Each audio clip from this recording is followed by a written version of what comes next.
Boa tarde a todos, eu sou a professora Gisele Gubernikoff, da Universidade de São Paulo. Eu venho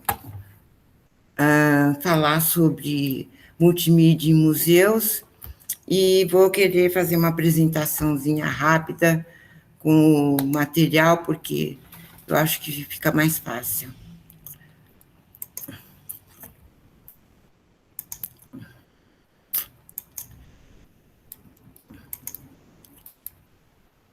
Então, é em cima desse texto, né, que nós vamos trabalhar. Ele se chama A Utilização da Multimídia e das Mídias Digitais em Museus. O crescimento das tecnologias e das mídias digitais ocasionou uma expansão do mercado cultural e artístico que tem levado ao aparecimento de novas formas de apresentação desses bens, ampliando o papel das exposições como canal de comunicação no âmbito dos museus e na divulgação de conteúdos digitais. Essa nova estratégia possibilita abranger plateias mais amplas, que são alcançadas através de espetáculos multimídias, ocasionando novas experiências perceptivas e sensoriais em relação à obra de arte. Na emergência era do digital, há uma necessidade crescente de se comunicar em novas formas de se contar a história que envolve o espectador através de uma abordagem mais sensorial e perceptiva. A tecnologia digital possibilitou novas formas de narrativa que se aproveitam da variável não linear da transmissão da imagem e do som. A comunicação multimídia é criada a partir de múltiplas sequências que se interconectam, criando uma grande rede de interação de significados mutantes a partir de diferentes pontos de vista do espectador imerso no espaço expositivo. Por outro lado, o crescimento do uso das mídias digitais a partir da internet ocasionou um aumento da circulação de informações e sua consequente produção de sentido. Museus inteiros e viagens virtuais podem ser encontrados em sites de museus, colocando o usuário em contato direto com seu acervo técnico. Entre eles, destacam-se a Pinacoteca de Brera, a Galeria dos Ofícios, o Museu do Vaticano, o Museu Arqueológico Nacional de Atenas, o Museu do Prado, o Museu do Louvre, o Museu Britânico, o Metropolitan Museum of Art, o Museu Hermitage e a Galeria Nacional de Arte em Washington. Logo, há uma reconfiguração do mercado de arte com o surgimento de novos tipos de profissionais e novas técnicas de abordagem do objeto museal. Lúcia Santaella, em seu artigo O Pluralismo Pós-Utópico da Arte, se apropria de um termo descrito por Pierre Bourdieu em seu livro Distinction, A Social Critique of the Judgment of Taste, para definir essa nova relação do mercado com o surgimento de um novo perfil profissional, definindo como os novos intermediários culturais, ocasionando uma diversificação dos circuitos do mercado da arte.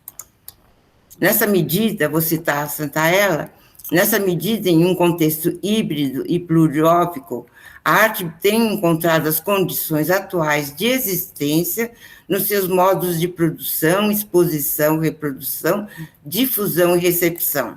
São modos que têm expandido consideravelmente os parâmetros que tradicionalmente serviam tanto para definir as práticas artísticas, quanto para determinar princípios que podem sancioná-las institucionalmente para estabelecer critérios de julgamento de valor. A necessidade em expandir o seu público tem transformado os museus, não só os museus, mas becos, ruas e paredes em lugar de espetáculo, onde a prática do uso da multimídia através das mídias digitais tem se tornado uma constante, criando uma nova relação perceptual do usuário com a obra de arte através de artifício da imersão, e assim criando um novo tipo de experimento, né, de experiência com a obra de arte. Já se tem o conhecimento de exposições multimídias urbanas, umas obras dos artistas plásticos, como as que chegaram ao Brasil, como o do Gustavo Klimt, o Leonardo da Vinci e o de Van Gogh. São nesses novos espaços imersivos, incorporados ao cotidiano, onde se dão os processos dessa nova experiência para vários tipos de público, desenvolvendo novas sensibilidades, né? Expande para um público maior. A fascinação pelas novas tecnologias está aproximando o público médio ao universo da obra de arte, né? Um público que sempre foi muito seleto, né? E, de repente, você tem uma relação mais próxima, né? Nas ruas e becos das cidades, né?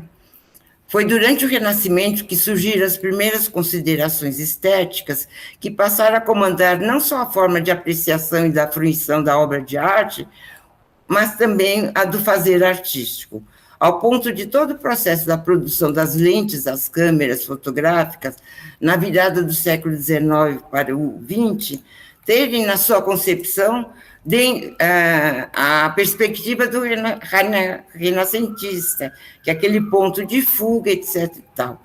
Na virada do século XIX para o XX, terem sua concepção dentro da perspectiva renascentista. Voltei para aí. Portanto, ela está presente até hoje, né, os dias de hoje, em toda a forma psíquica do nosso conceito sobre imagem. Segundo Walter Benjamin, a invenção da fotografia foi liberar as artes plásticas da sua função de registro. Pela primeira vez, com a fotografia, né, isso é Benjamin, a mão liberta-se das mais importantes obrigações artísticas de reprodução de imagens, as quais, a partir de então, passam a caber unicamente ao olho que espreita por uma objetiva, né? Durante o movimento modernismo nas artes, na virada do século XIX, germinam novas tendências e onde se avança em relação à questão das linguagens artísticas. O final do modernismo se dá nos anos 60, década assinalada por profundas mudanças sociais, como o movimento feminista, o movimento hippie, os movimentos estudantis, caracterizando-se como um período de convivência das diferenças, o que vai ser assimilado pelas artes plásticas. Esse momento é marcado por profundas mutações nas artes visuais, ocasionando o surgimento da pop art, que reinterpreta a cultura através de um viés popular, e da cultura de massa, numa crítica à sociedade capitalista. Isso é uma ideia da Santa Ela, mas que todo mundo conhece. A estética da pop art é marcada por cores vibrantes, próxima à estética publicitária, incorporando elementos da história em quadrinhos numa aproximação aos fatos do cotidiano, principalmente caracterizado pelo rompimento da tela como suporte do quadro e o consequente abandono dos suportes tradicionais. No Brasil, a pop art surgiu durante o período da ditadura militar e se transformou em uma forma de crítica ao sistema. Os artistas plásticos se utilizam da estética popular da pop art para se comunicar com as massas e transmitir suas críticas sociais. Em torno do movimento surge uma nova geração de artistas plásticos no Brasil, como Antônio Dias, Rubens Gershman, Cláudio Tosi, Antônio Henrique Amaral, né? Tem o Antônio Petkov também, que são todos artistas que começam trabalhando com a pop art, que depois desenvolvem outros tipos de gênero, né?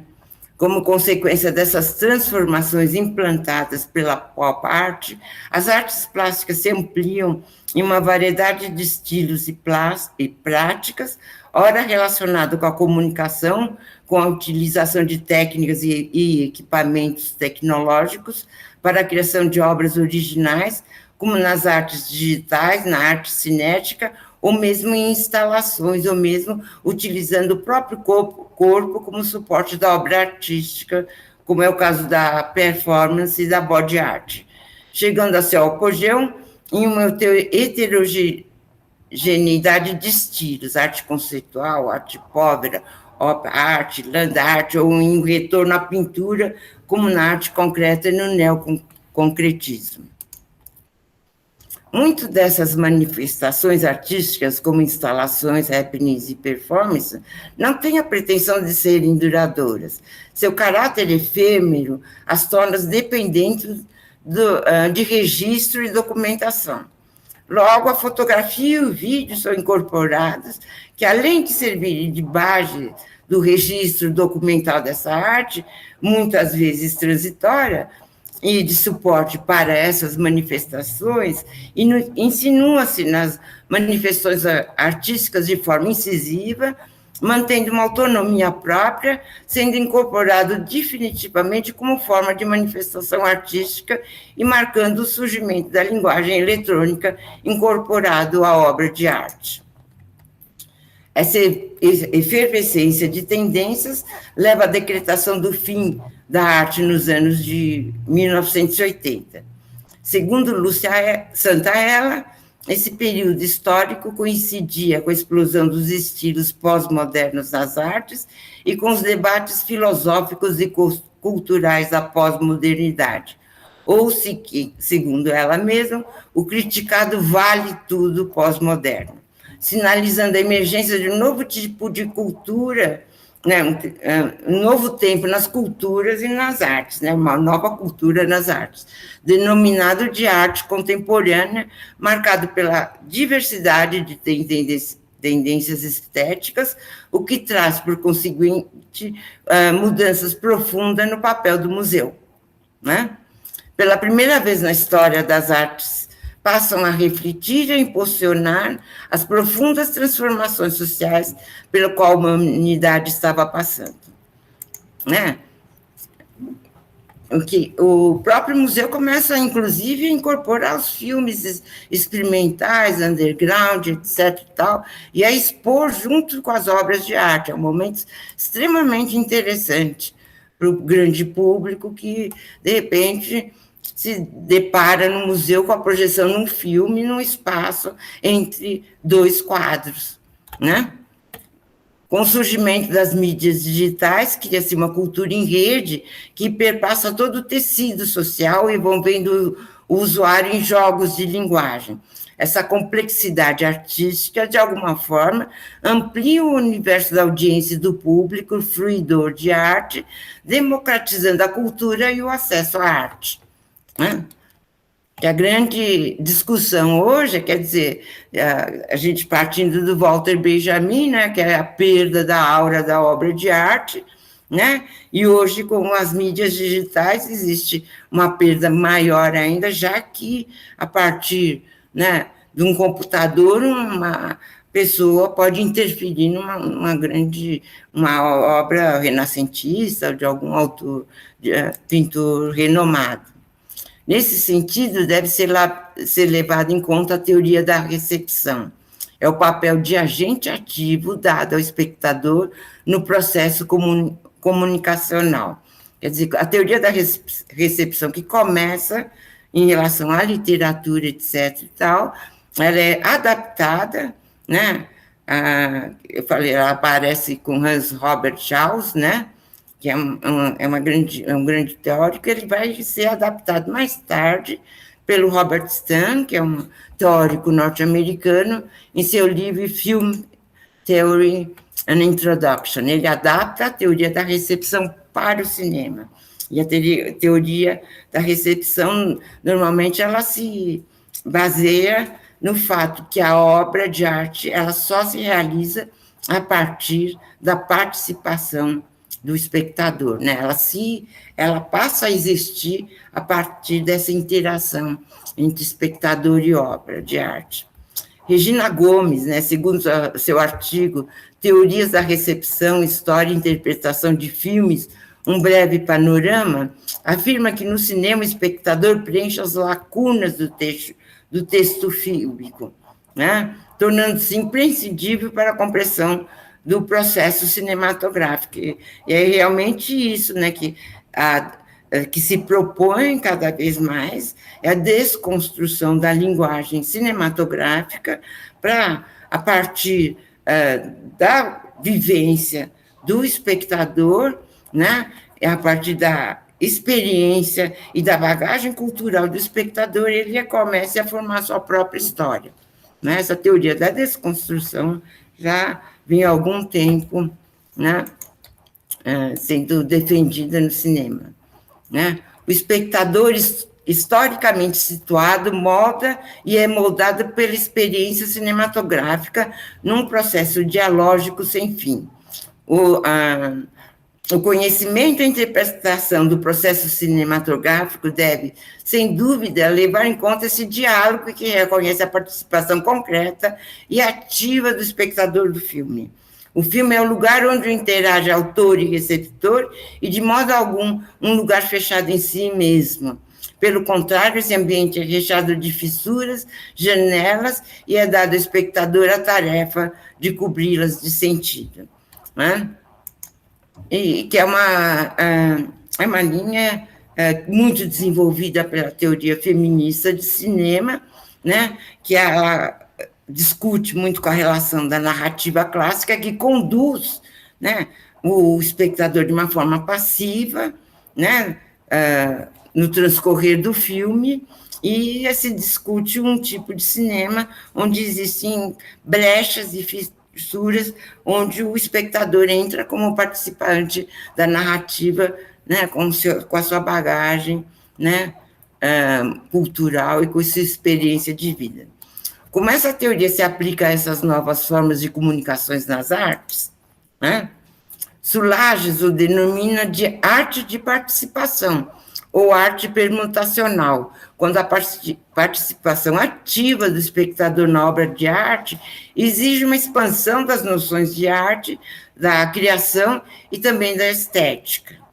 Nesse avanço histórico do desenvolvimento das novas tecnologias, desde o advento da fotografia e posteriormente com a videoarte e o surgimento da arte ambiental conectado a instalações, a museologia tem se deparado com novos desafios expositivos para abrigar os mais variados tipos de arte. Numa tentativa de alcançar públicos mais amplos, os museus transformam-se em lugar de espetáculo, despertando novas sensações e experiências perceptivas através de verdadeiros shows multimídias, enfim, espaço que proporcionam experiências em vez de incultar o valor do saber canônico e das hierarquias simbólicas dominantes. Então, é esse o caminho, né, que a narrativa dentro do cinema e nessas obras mais experimentais estão caminhando, né? Você mais tem uma experiência do que você é induzido, né, a ter determinadas reações diante, né, de alguma coisa que já é preparado pelo diretor para você sentir determinadas emoções, né, que essa é a tal da narrativa clássica hollywoodiana. Assim, cada vez mais o videotape encontra o seu lugar no mundo das artes e as novas tecnologias tomam a frente do experimentalismo. São fotografias e vídeos que cada vez mais ocupam o espaço expositivo de museus e de mostras oficiais, e reproduções digitalizadas de obras de arte substituem as obras originais em sites oficiais de museus. Eu me lembro da relação, da exposição que teve aqui, recente, que eu esperava ver as obras originais e que vieram cópias. Né? Foi uma coisa que foi do Leonardo da Vinci, lá na TV Cultura. Né? Havia interesse, havia uma multimídia, objetos, etc. Tal, mas eu aguardava principalmente ver as obras. E acabou tendo uma parede de reproduções de baixa qualidade, inclusive. Né? Então, hoje em dia, quer dizer, eles conseguem representar né, o Leonardo da Vinci através de uma reprodução, uma cartolina, e acham que né, isso está autorizando né, o público a entender, a conhecer melhor sobre isso, que é justificável. Diana Farjala Correia Lima, em seu artigo Ciência da Informação, Museologia e Fertilização Interdisciplinar, Informação em Arte, um novo campo do saber, chama a atenção da necessidade atual de ação interdisciplinar para as diferentes abordagens de museus, arquivos e bibliotecas, enfim, locais para o estudo e guarda de bens culturais, né, os tais patrimônios da humanidade. pois a museologia tornou evidente a necessidade de associações de novas disciplinas e, principalmente, com a incorporação da prática da produção audiovisual a um remodelamento desse campo museológico, né? Que passa a desenvolver novas estratégias de comunicação adaptadas a esses novos ambientes, né? Cada vez mais a museologia se utiliza, né, da produção audiovisual e dos seus derivados, que a gente atualmente chama de pós-cinema, né, uma linguagem oriunda do cinema, mas devido ao digital, né, se transformou em novas formas, em games, em multimídias, etc. Tal, né, que estão cada vez mais sendo usados por museus, que é o lugar, né, ideal, né, ou exposições urbanas, como estão acontecendo, onde você leva a obra de arte para o grande público, que passa a ter um tipo de relação mais sensorial, né, do que sensitiva, do que numa parede fria do museu. O século XX viveu dos museus. Ainda vivemos deles e esquecemos que impuseram ao espectador uma relação totalmente nova com a obra de arte. Há mais de um século que a nossa convivência com a arte não cessa de se intelectualizar. O museu impõe uma discussão de cada uma das representações do mundo nela reunidas, uma interrogação sobre o que precisamente as reúne. Ao prazer de olhar, né, que era antigamente explorado, né, o êxtase, a sucessão e a aparente contradição das escolas vieram acrescentar a consciência de uma busca apaixonada de uma recriação do universo frente à criação. Afinal, o museu é um dos locais que nos proporciona a mais elevada ideia do ser humano, do homem, né? Quando as mudanças, quais as mudanças que a utilização do digital impôs aos museus? Bernardo Deloche, em seu livro O Museu Virtual, até uma história das novas imagens, destaca a importância do museu virtual como um mediador entre a obra de arte e seu público, que se utiliza do artefato artificial para mostrar o sensível. Né? Aquele caso da reproduções do Leonardo da Vinci, que de alguma forma eles achavam que ia sensibilizar, né, o público, né, que eu acredito que até tenha acontecido, para quem não conhece aquele tipo de arte.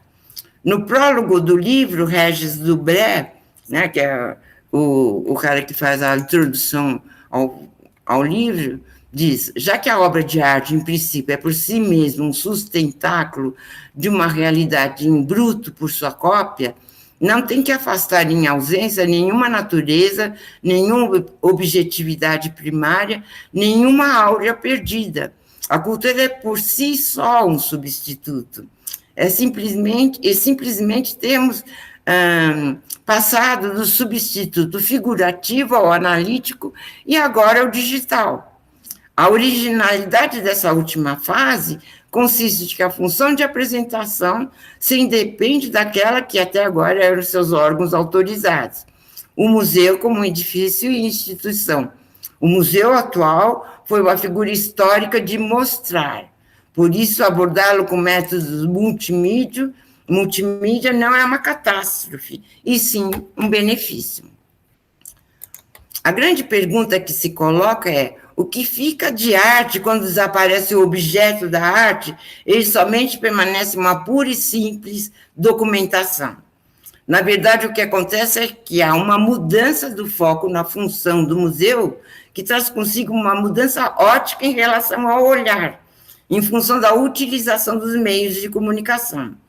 Para Deloche, tais ferramentas disponibilizadas pelos meios de comunicação não apresentam interesse técnico em si, mas são portadores de um potencial indiscutível de transformação do real, pois a transformação trazida pelo virtual não só modifica nossa forma de pensar e de perceber o mundo, mas modifica principalmente a condição da imagem, e da relação com a obra de arte, criando outra forma de regime de imagens.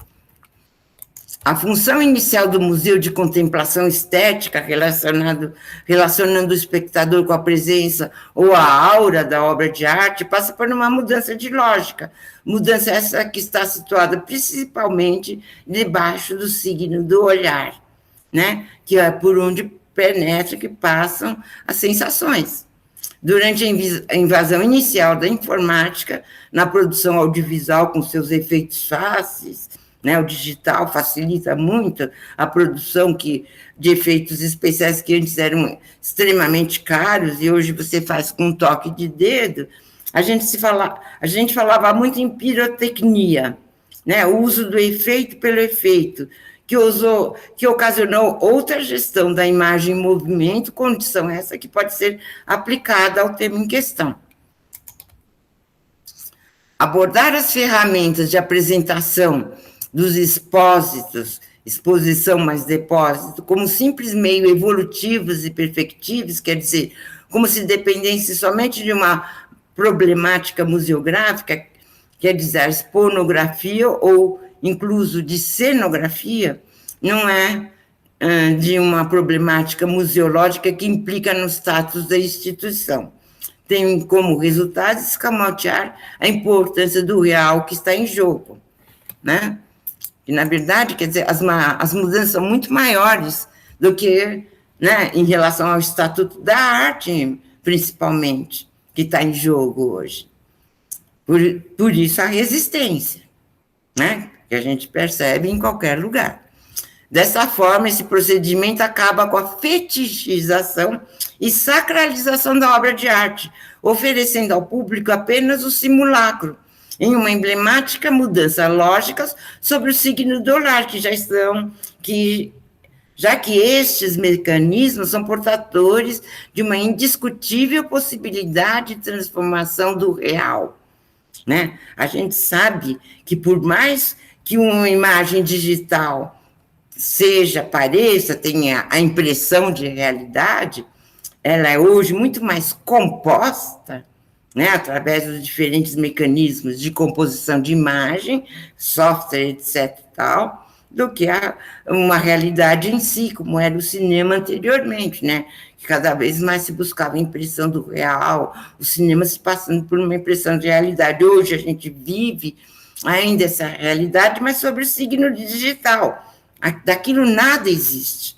Aquela imagem que você está vendo, muito pouco sobra do real. O que existe é uma composição da imagem. Isso principalmente no cinema americano, etc. tal, né, que trabalha muito com computação gráfica. E, principalmente aqui no Brasil, a área de cinema publicitário, que trabalha também muito com ferramentas digitais, né, porque elas têm fácil acesso, né, uma área que tem um domínio econômico muito grande, o suficiente para comprar os equipamentos necessários, né, e acaba se transformando num laboratório de experimentos para o longa-metragem, etc. e tal. Dessa forma, esse procedimento acaba com a fetichização e sacralização da obra de arte, oferecendo ao público apenas o simulacro. Eu acho super importante isso, né, em uma emblemática mudança lógica sobre o signo do olhar, né, que é um mecanismo que foi explorado sempre pelo cinema, pelas artes plásticas, já que esses mecanismos são portadores de uma indiscutível possibilidade de transformação do real, pois o poder de transformação do virtual, que trabalha com novos suportes, novos gerenciamentos das imagens e novas formas de difusão, está diretamente ligado a uma consequente mudança de pensamento que reorganiza hábitos e relações sociais e que, em sua conexão com a arte, renova o estatuto da imagem, né? Que é a grande questão colocado, né, hoje em dia pelo digital. Que imagem é essa? Né? Que não é nem uma representação, né? Uma imagem análoga ao real, mas é uma imagem criada a partir de softwares. Para Delostre, o museu é um lugar de comunicação e, portanto, é inesquecível a importância das possibilidades abertas para a imagem de síntese pelos novos meios de comunicação e, sobretudo, a imagem digital.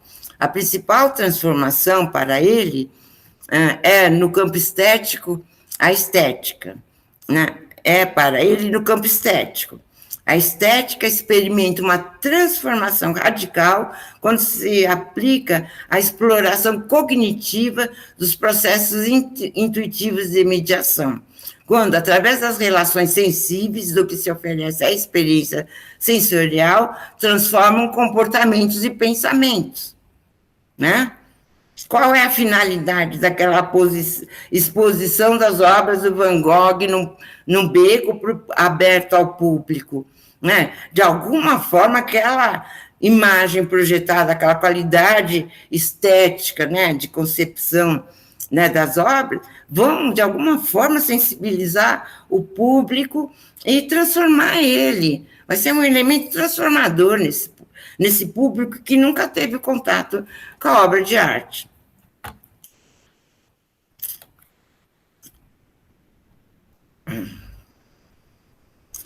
A estética revisitada levaria em conta as experiências perceptivas do indivíduo e os efeitos do sensível sobre ele, desafiando dogmas como o da contemplação e do prazer estético. O museu virtual coloca em questão a própria continuidade das instituições, já que, para Delostre, o verdadeiro museu talvez seja o virtual, os extramuros, né, no sentido do Morro de museu imaginário, ou melhor, sem o suporte da própria realidade da imagem, onde seus conteúdos são atualizados para o cenário presente, né?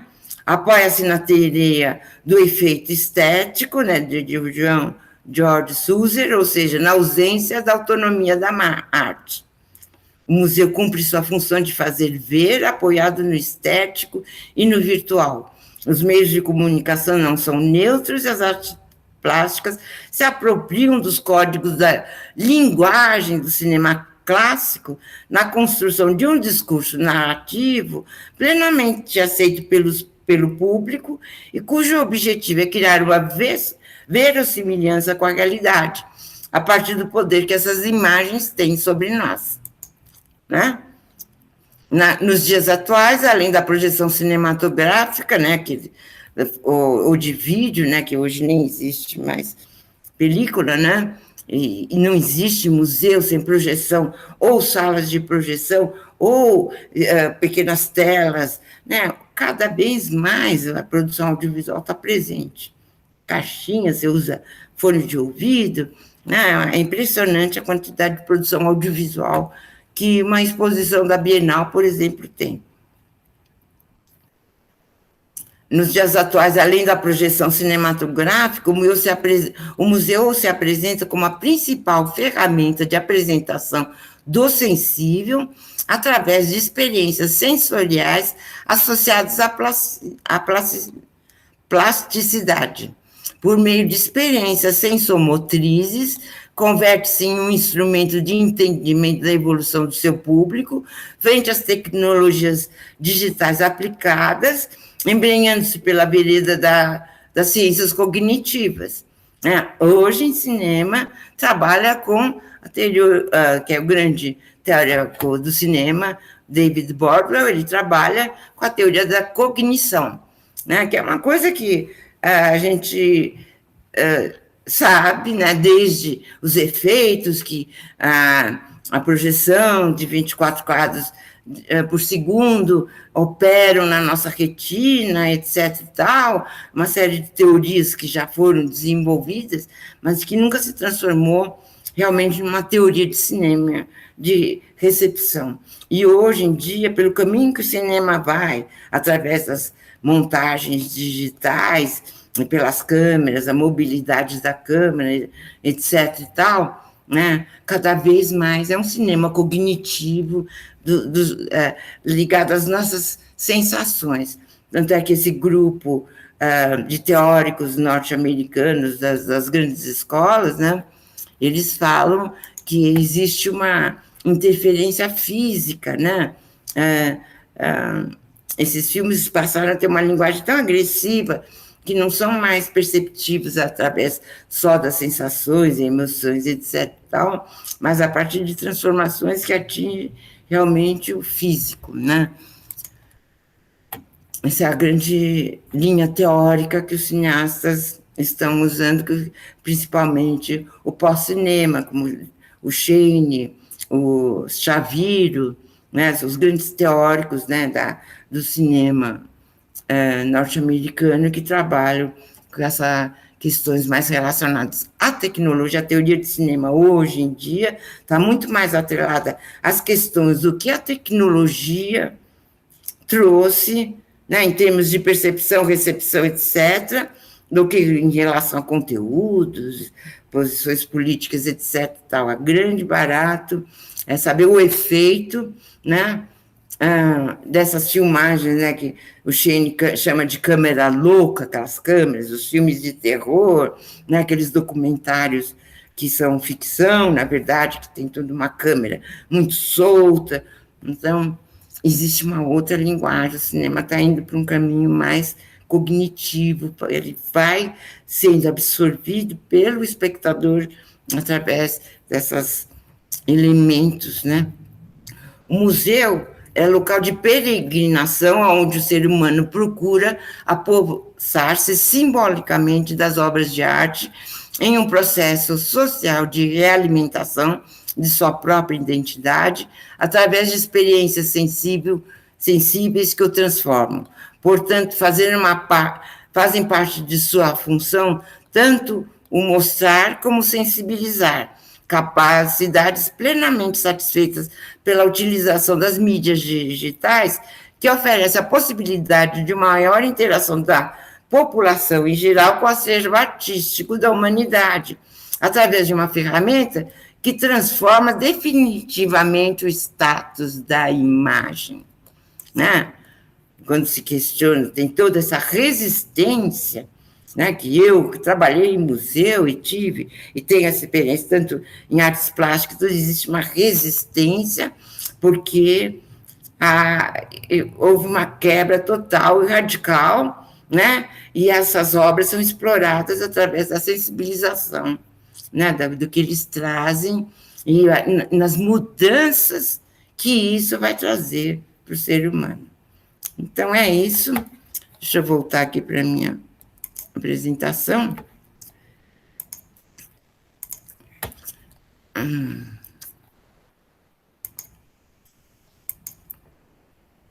É isso, eu quero agradecer muito ao pessoal que é organizador do congresso, a esse evento todo, e sinto muito feliz por estar com vocês. Acho que é um evento, uma marca realmente importante nesse momento histórico que a gente está passando. Então, muito obrigada por tudo.